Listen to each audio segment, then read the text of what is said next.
Puede parecer exagerado, pero de alguna manera ese día morimos, porque todo lo que era cierto el día anterior ya no lo era ese mismo día.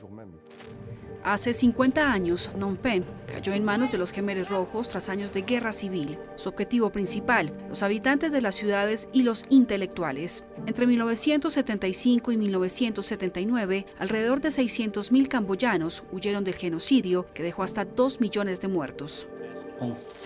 Percibimos un olor muy desagradable, el de los cadáveres, sí. As many as 20,000 people could have been slaughtered in this area by Pol Pot's killing squads. Decenas de miles de sobrevivientes encontraron refugio en una antigua potencia colonial, donde debieron reconstruir sus vidas por completo. Cuando llegaron a Francia tuvieron una segunda oportunidad. Intentaron reconstruirse. Algunos lo lograron, otros no. Medio siglo después, ¿qué queda de la memoria de quienes ya no están y de los recuerdos de quienes sobrevivieron?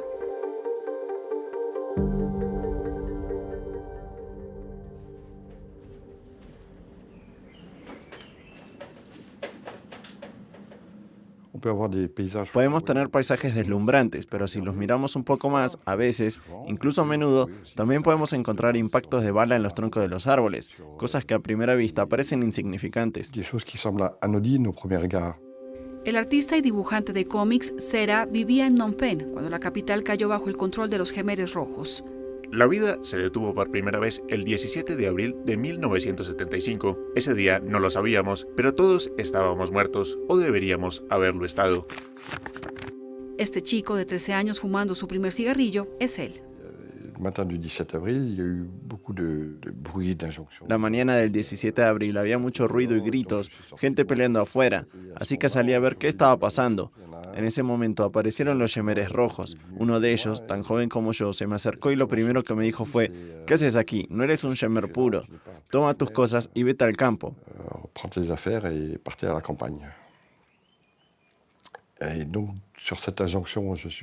Y con esa orden corrí hacia mi padre para contarle lo que había dicho, y su primera reacción fue abofetearme. No entendí lo que en definitiva fue un acto de desesperación por parte de mi padre. Me llevó 30 años asimilarlo.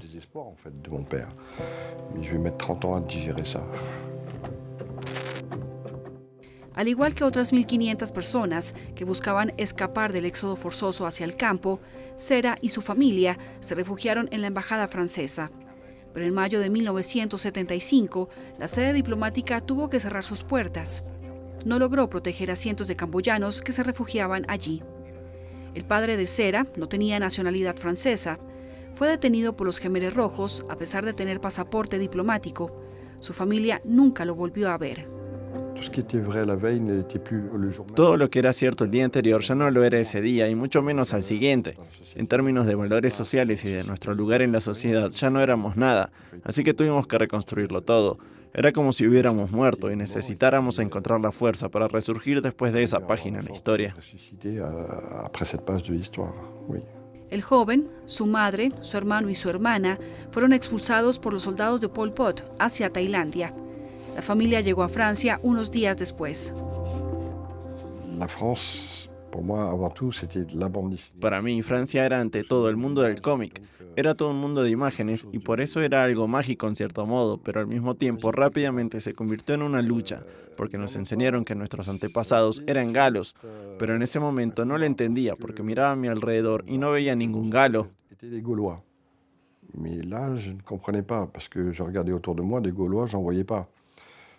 Pero gracias al cómic, tuve la idea de cómo podría ser. Asterix y Obelix me sacaron de ese conflicto, por así decirlo. El cómic me permitió tener un punto de referencia en relación con estas cosas, así que me salvó de cierta forma de locura. A 30 minutos de París, Logne es considerada como la primera ciudad asiática de Francia. El 40% de sus habitantes son originarios del sudeste asiático.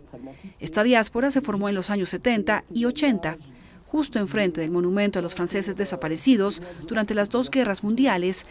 Esta pequeña multitud ha acudido a presenciar la colocación de los primeros pilotes de un memorial que recuerda otra tragedia lejos de Europa. Les recuerdo que entre 1,5 y 2 millones de personas perdieron la vida en Camboya. Fueron asesinadas, padecieron hambre y fueron torturadas. Imagínense, es como si a escala francesa borráramos del mapa a 14 millones de nuestros conciudadanos en un lapso de 5 o 6 años.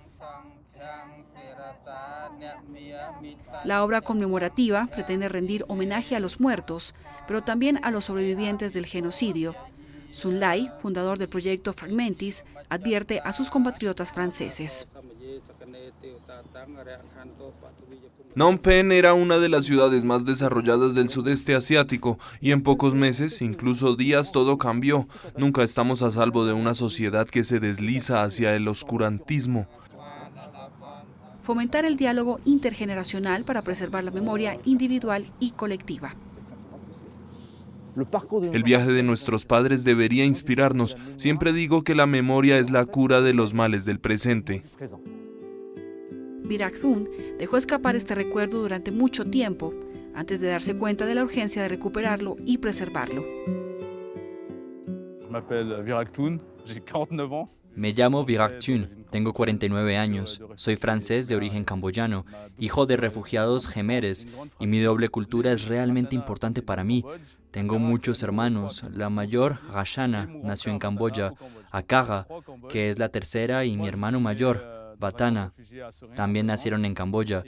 Así que 3 hermanos nacieron en Camboya. Yo nací en un campo de refugiados en Surin, en Tailandia, y en Francia nacieron Pierre y Tida, en Suristat, Alsacia. Para ser sincero, nunca he hablado esto con mis padres. No tengo recuerdos claros de los campos de refugiados. Tengo fotos, porque conseguimos 2 de esa época, pero en realidad no las relaciono. Mis primeros recuerdos de infancia son de Alsacia. De 1979 a 1984 aproximadamente, vivimos en un pequeño pueblo llamado Difantal, un pueblo increíble de unos 150 o 200 habitantes por aquel entonces, y cuando nos mudamos a Villeneuve-la-Garenne, lo primero que me preguntaron mis compañeros de entonces fue ¿de dónde eres?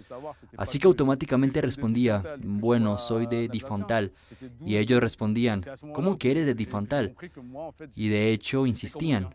Y fue entonces cuando me di cuenta de que lo que querían saber no era si era de Difantal o si era alsaciano, sino de dónde venía. Y fue entonces cuando comprendí que yo era camboyano. No hay un momento claro y preciso en el que uno diga, vamos, sentémonos alrededor de una mesa y hablemos de lo que pasó en Camboya. Le hice una pregunta tonta a una de mis tías. Le pregunté, ¿por qué nunca has hablado con tus hijos sobre esto? Simplemente dijo, nunca me han preguntado. Perdí a mi padre en 2017. Tuve a ese hombre a mi lado durante 40 años. Siempre posponía las cosas. Cuando escuché su panegírico, me di cuenta de que había muchas cosas que no sabía de su vida y que aprendí ese día. Para evitar esta cita perdida con la historia, algunos hijos de los sobrevivientes están rompiendo el silencio que a veces se ha infiltrado sigilosamente en su legado familiar. Laura entrevista regularmente a su madre Sambo y a su tío Darabong sobre la guerra de la que escaparon. Entonces, ¿no tienes fotos del país? No, no pudimos conservarlas.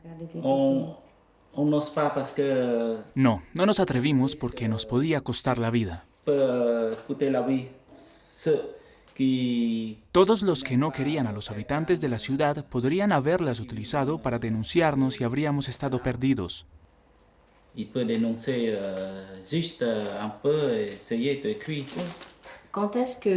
¿Cuándo comprendieron que era el comienzo del régimen de Pol Pot y que iba a ser complicado? Unas semanas después de su llegada, cuando nos echaron al campo.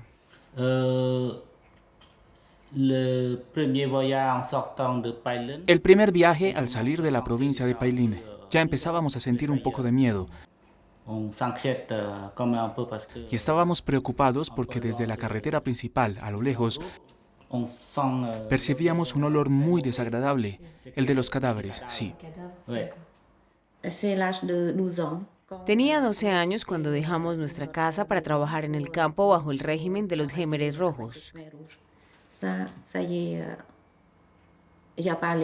Ya no había escuela, ya no íbamos a la pagoda. Comprendimos de inmediato que estábamos en guerra. Sambo y su familia sobrevivieron al trabajo forzado en el campo. Esa es mi hermana mayor, la tercera. En 1979 pasaron por varios campos de refugiados en Tailandia antes de llegar a Francia. A pesar de todas las dificultades que soportaron, el exilio sería uno de los más dolorosos. Al principio no sabía hablar francés, así que fue complicado. La trabajadora social me consiguió primero un trabajo como empleada doméstica. El sueño de Sambo de estudiar enfermería se vio truncado. Le tomó más de 15 años sentirse cómoda en su país de acogida, incluso sentirse orgullosa.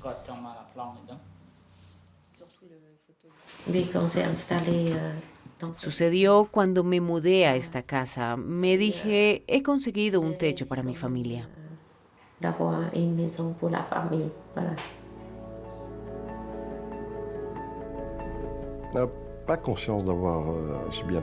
No somos conscientes de que hemos sufrido un trauma.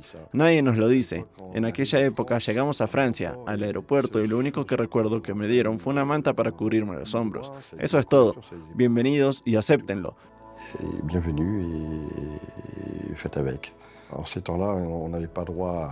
En esos días no teníamos psicólogos esperándonos, así que nos dejaron a nuestra suerte y fue un largo camino para reconstruir nuestras vidas. Perdieron a familiares, resultaron heridos, tuvieron que enfrentarse a cosas extremadamente atroces. Ni siquiera puedo imaginarlo. Y cuando llegaron a Francia tuvieron una segunda oportunidad. Intentaron reconstruir sus vidas y en realidad se supone que la libertad de expresión ayuda en ese sentido. Pero si los padres no hablan de ello con sus hijos, si los hijos no hablan de ello con sus padres, ¿cómo se puede sanar?